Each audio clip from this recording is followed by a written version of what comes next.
வணக்கம் ஜோதிட நண்பர்களே.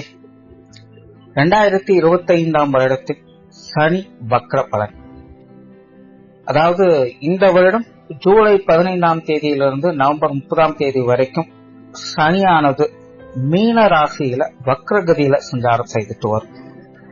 அதாவது வக்ரகதிங்கிறது அந்த ராசியிலிருந்து பின்னோக்கி செல்வது மாதிரியான ஒரு மாய தோற்றம் தான்.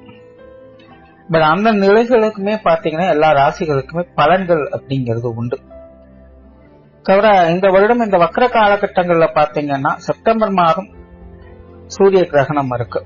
இந்த கிரகணத்தினுடைய நிலைகளுமே பாத்தீங்கன்னா சனியினுடைய அமைப்பும் ஒரு பார்ஷியான நிலையில அமைஞ்சிருக்கும். தவிர மற்ற கிரகங்களும் பாத்தீங்கன்னா இந்த காலகட்டங்கள்ல சனிக்கு அப்படியே ஆப்போசிட்ல தான் டிராவல் பண்ணிட்டு வருவாங்க, குருவை தவிர்த்து. ஏன்னா குரு வந்து சனிக்கு 4ஆம் இடத்துல மிதுன ராசியில சஞ்சாரம் செய்துட்டு வராங்க.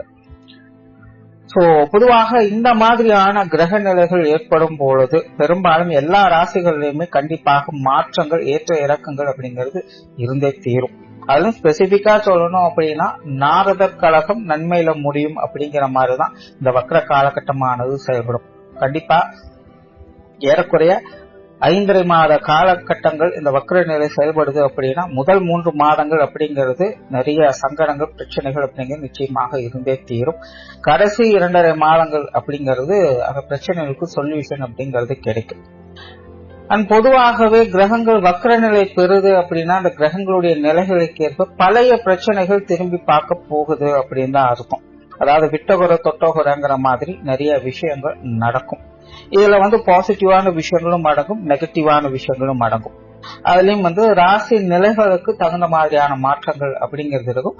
பட் பொதுவான வகையில பாத்தீங்கன்னா சுப விசேஷங்கள் அப்படிங்கும் போது இந்த திருமண அமைப்புகள், தொழில், வேலை மற்றும் ஜீவனம் சம்பந்தப்பட்ட விஷயங்கள், வெளிநாடு தொடர்புடைய விஷயங்கள், பொருளாதார நிலைகள் வரக்கூடிய ஏற்ற இறக்கங்கள், உடல்நலம் சார்ந்த விஷயங்கள், இப்படி சுப விசேஷங்கள், சுபத்தன்மைகள்ல எடுத்துக்கலாம்.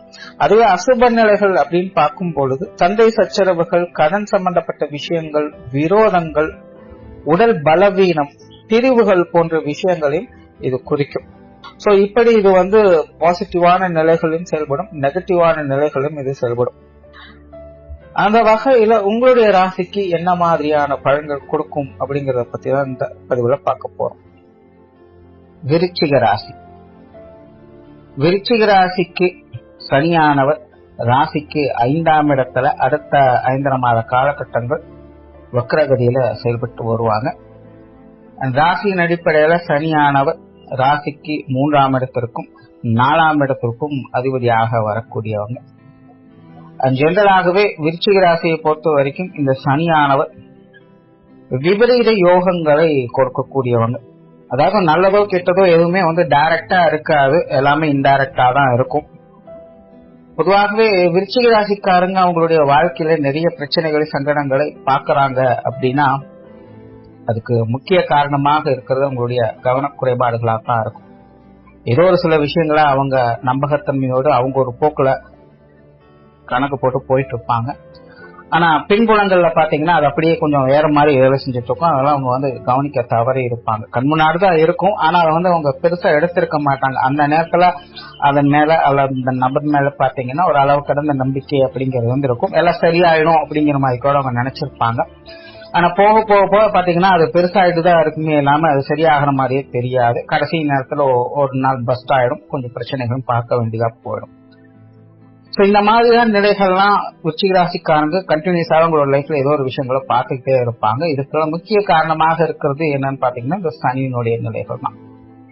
இன்னும் கிளியரா சொல்லணும்னா சனியை பொறுத்த வரைக்கும் விருச்சிக ராசிக்காரங்களுக்கு நம்பிக்கை கொடுக்கக்கூடிய விஷயங்களை, தைரியத்தை கொடுக்கக்கூடிய விஷயங்களை, தனிமையும் அமைதியும் சந்தோஷத்தையும் காணக்கூடிய நிலைகளை, செல்ஃப் டெவலப்மெண்ட் சார்ந்த விஷயங்கள்ல ரொம்பவுமே ஃபேவரா இருக்கும். சோ இந்த மாதிரியான விஷயங்கள்லாம் விருச்சிக ராசிக்காரங்களுடைய உடன் பிறந்த குணமாகவே இருக்கும். என்ன நடந்தாலும் சரி விட்டு விலகவும் மாட்டாங்க, விட்டு கொடுக்கவும் மாட்டாங்க.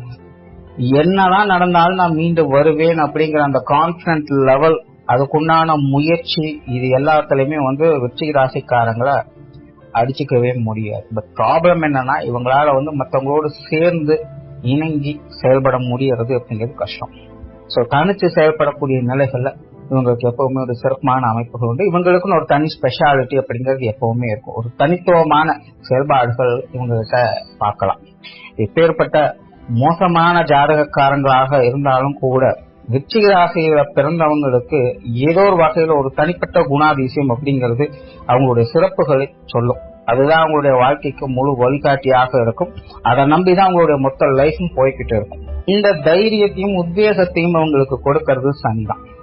பொதுவாக சனியால நிறைய பிரச்சனைகள் இருக்கு அப்படின்னு விருச்சிக ராசிக்காரங்க எப்போதுமே சொல்லுவாங்க. அது உண்மைதான். பட் அதே நேரம் என்ன நடந்தாலும் இவங்களாக வச்சுக்கிறதுக்கு காரணமாக இருக்கிறதும் அதே சனிதான் அப்படிங்கறத புரிஞ்சுக்கணும். அப்படிப்பட்ட சனி இப்போ 5ஆம் இடத்துல வக்ரகதியில செயல்பட்டு வர்றாங்க. பெரும்பாலும் பாத்தீங்கன்னா இந்த அமைப்பு விருச்சிக ராசிக்காரங்களுக்கு கொஞ்சம் சாதகமான நிலைகள் தான் இருக்கும். பெருசா நிறை குறைகள் அப்படிங்கறதெல்லாம் எதுவும் இருக்க, ஒரு நியூட்ரலான வகையில சின்ன சின்ன சங்கடங்களே இருந்தாலும் அது தலைக்கு தலைக்காக போச்சு அப்படின்னு சுதாரிச்சு மேல வந்துருவாங்க. ரொம்ப பெரிய அளவு ஏதாவது ஒரு நல்ல விஷயம் நடக்குது அப்படின்னா கூட கை கேட்டியது வாய் கட்டலங்கிற மாதிரி இப்போ இழுத்துச்சுட்டு இருக்கும். அதனால சின்ன சின்ன சங்கடங்கள் அப்படிங்கிறது. ரொம்ப பெரிய லெவல்ல ஒரு நல்ல விஷயங்களும் எதிர்பார்க்க முடியாது. அதுக்காக ரொம்பவுமே மோசமான நிலைகளும் எதுவும் கொடுக்கறது. ஒரு நியூட்ரலான வகையில ஒரு சுமூகமான விஷயங்களை தான் இந்த காலகட்டங்கள்ல அது கொடுக்கும். பொதுவா இந்த காலகட்டங்களை பாத்தீங்கன்னா ஒரு பரபரப்பான நிலைகள் அப்படிங்கிறது இருக்காது. கொஞ்சம் சொகுசு பிரியராகத்தான் இருக்க விரும்புவாங்க. பொதுவாக விருச்சிக ராசி அப்படின்னாலே நல்ல ஒரு செயல் வீரர்கள். இவங்களுடைய செயல்திறன் அப்படிங்கிறது அளப்பரிய அளவுல இருக்கும். எப்பவுமே ஏதோ ஒரு விஷயங்களை அவங்க தொடர்ந்து முயற்சி செஞ்சுக்கிட்டே இருப்பாங்க. அவங்களுடைய மனமானது ஏதோ ஒரு விஷயங்களை பற்றி தொடர்ந்து யோசிச்சுக்கிட்டே தான் இருக்கும், ஆலோசிச்சுக்கிட்டே இருக்கும். ஒரு தேடலையே அவங்க இருந்துகிட்டு இருப்பாங்க. சும்மா இருக்கிறது அப்படிங்கிறது விருச்சிக ராசிக்காரங்களுக்கு முடியாது. அதாவது சும்மா ஒரு இடத்துல உட்கார்ந்து இருக்காங்க அப்படிங்கிறது வேற. அவங்க உட்கார்ந்துட்டு இருந்தாலும் பல வேலைகளை பற்றி சிந்தனைகள் அவங்களுக்குள்ள ஓடிதான் இருக்கும். அடுத்தது என்ன அப்படிங்கிற பிளானோட தான் அவங்க எப்பவுமே இருந்துகிட்டு இருப்பாங்க. பட் இந்த வக்கர காலகட்டங்கள்ல அந்த மாதிரியான நிலைகள்லாம் இருக்காது. பெரும்பாலும் பாத்தீங்கன்னா ரொம்ப பெரிய அளவு ரிஸ்க் இல்லாம ஒரு சுமூகமான வேலைப்பாடுகள் தான் இறங்குவாங்க. ஒரு ரொட்டீன் லைஃப் சார்ந்த விஷயங்கள்ல தான் ஈடுபாடுகள் அப்படிங்கிறது அதிகமாக இருக்கும். சோ நிறைய விஷயங்கள் காரியங்கள கொஞ்சம் பட்டுப்படாமல் செயல்படுகிற நிலைக்கு அப்படிங்கிறது இருக்கும். அண்ட் தனிப்பட்ட விஷயங்கள் காரியங்களுக்கு அதிக முக்கியத்துவம் கொடுப்பாங்க. தன்னுடைய தேவை, எனக்கு இது பிடிச்சிருக்கு, எனக்கு இது வேணும் அப்படின்னு நினைக்கக்கூடிய விஷயங்களுக்கு மட்டும் கொஞ்சம் மும்மரமாக செயல்படுவாங்க. மற்ற விஷயங்களை பற்றி பெருசா எதுவும் கவலைப்பட மாட்டோம். மற்றவங்களுக்காக எதுவும் செஞ்சாங்க. ரொம்ப சென்டிமெண்ட் பிரியர்களாக இருப்பாங்க.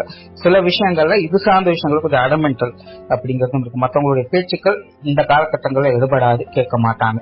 எனக்கு பிடிச்சிருக்கு, எனக்கு வேணும் அப்படிங்கிற நோக்கத்தோடய அவங்க செயல்பட்டு இருப்பாங்க.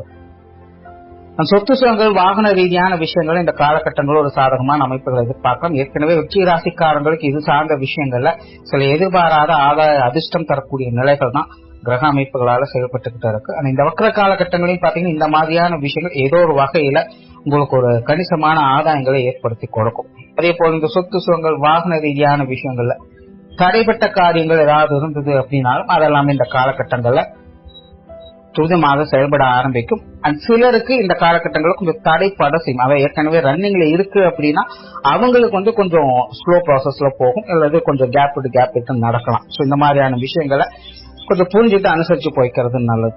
ஏற்கனவே நடந்துட்டு இருக்கிறவங்களுக்கு கொஞ்சம் ஸ்லோ ஆகும். அண்ட் ஏற்கனவே பாதியில நின்று போனவங்களுக்கு இந்த காலகட்டங்களில் பிக்கப் ஆகும். பட் எதுவாக இருந்தாலும் அது உங்களுடைய நன்மைக்கு அப்படின்னு எடுத்துக்கலாம். அது சாதகமான நிலைகள் தான் அது எல்லாமே செயல்படும். சார்ந்த விஷயங்கள் ஓரளவுக்கு கண்ட்ரோல்ல இருக்கும். பட் இருந்தாலும் மருத்துவ விரைவு ஒடுங்கி தவிர்க்கும். அதாவது உங்களுக்கு உங்களுடைய குடும்பத்தாரை சார்ந்தவங்களுக்கு சிலரின் வகையில மருத்துவ விரயங்கள் அப்படிங்கிறது அதிகமாக இருக்கும். அல்லது மருத்துவ ரீதியான அலைச்சல்கள் அப்படிங்கிறது அதிகமாக ரொம்ப சிரமப்படுறாங்களேன்னு பார்த்து நீங்க கொஞ்சம் கஷ்டப்படலாம். இந்த மாதிரி இந்த காலகட்டங்கள் மருத்துவ அலைச்சல்கள், மருத்துவ ரீதியான விரயங்கள் அப்படிங்கிறது தவிர்க்க முடியாததாக இருக்கும். திருமண அமைப்புகள், புத்திரபாக்கிய அமைப்புகள் எல்லாமே கொஞ்சம் அளவான நிலைகளை செயல்படும். அதாவது ஒரு விதமான கன்ஃபியூஷன்ஸ், அலைச்சல்கள் இந்த மாதிரி நிலைகள் அதிகமா இருக்கும். செய்யறோமா, இந்த விஷயங்களை அவசரப்படுறோமா, ரொம்ப குழப்பமா இருக்கே அப்படின்னு அடிக்கடி கொஞ்சம் மைண்ட் ரீதியா டிஸ்டர்பன்ஸ் ஆயிடுவாங்க. குழந்தைகள் வகையிலும் சரி, திருமண அமைப்புகளையும் சரி, அல்லது காதல் சம்பந்தப்பட்ட விஷயங்களும் சரி, அடிக்கடி ஒரு குழப்ப நிலைகள் அப்படிங்கிறது வந்துட்டு போகும்.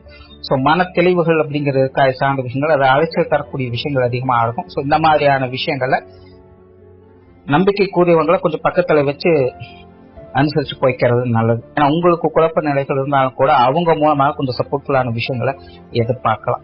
தொழில், வேலை, உத்தியோகம் சார்ந்த விஷயங்கள் இந்த காலகட்டங்களை பாத்தீங்கன்னா ஒரு நல்ல நிலைகளை ஏற்படுத்தி கொடுக்கும். பொதுவாகவே விருச்சிக ராசிக்காரங்களுக்கு இப்ப சமீப காலங்கள்ல தொழில் வேலை உத்தியோக ரீதியாக ஒரு விதமான மந்த நிலை அப்படிங்கிறது ஏற்பட்டிருக்கும். நல்லா போயிட்டு வந்திருக்கும், எப்படியும் ஏதோ ஒன்று செஞ்சு சமாளிச்சிருவோம் ஜெயிச்சிருவோம் நினைச்சிருப்பாங்க. ஆனா திடீர்னு பாத்தீங்கன்னா எல்லாம் டம்ப் ஆகின மாதிரி இருந்திருக்கும். அந்த மாதிரியான நிலைகள்லாம் பாத்தீங்கன்னா திரும்பவும் பிக்கப் ஆகுது அப்படிங்கிற ஒரு நிலைகளை பார்க்கலாம். திரும்பவும் உங்களுக்கான முயற்சிகள் நல்ல முறையில பலன் கொடுக்குது அப்படிங்கிற மாதிரி பார்க்கலாம். அதே போல தொழில் வேலை உத்தியோக ரீதியாக சிலருக்கு ஒரு விதமான மனோபயம் அப்படிங்கிறது இருந்து வரும். சோ அவங்களுக்கு எல்லாம் பாத்தீங்கன்னா இந்த மன தெளிவுகள் அப்படிங்கிற இந்த காலகட்டங்கள்ல உண்டாகும். பட் புதிதாக எதுவும் ட்ரை பண்ண வேண்டாம். ஏன்னா விருச்சிகத்தை பொறுத்த வரைக்கும் தொழில் வேலை உத்தியோகஸ்தானங்கள் அப்படிங்கிறது வழக்கமான நிலைகளுக்கு மட்டும்தான் பலன் கொடுக்கும். வழக்கமாக செய்யக்கூடிய விஷயங்களை ஒன்னுக்கு பல வேலைகள் செய்யக்கூடிய அமைப்புகள் அப்படிங்கிறது உண்டு. சோ வேலை பழு வேலை அலைச்சல்கள் அப்படிங்கிறது பொதுவான நிலைகளை தவிர்க்க முடியாததான் இருக்கு. பட் இந்த சனியினுடைய மாற்றங்களால சில சுமூகமான விஷயங்கள் அப்படிங்கிற இந்த காலகட்டங்கள்ல ஏற்படும். சோ ஓவராலா விருச்சிக ராசியை பொறுத்த வரைக்கும் இந்த சனியினுடைய வக்கர காலகட்டம் அப்படிங்கிறது பெரிய அளவுல சாதக பாதகமான நிலைகள் எதுவுமே இல்லாம ஒரு சுமூகமான விஷயங்களை எதிர்பார்க்க முடியும். நன்றி, வணக்கம், வாழ்க வளமுடன்.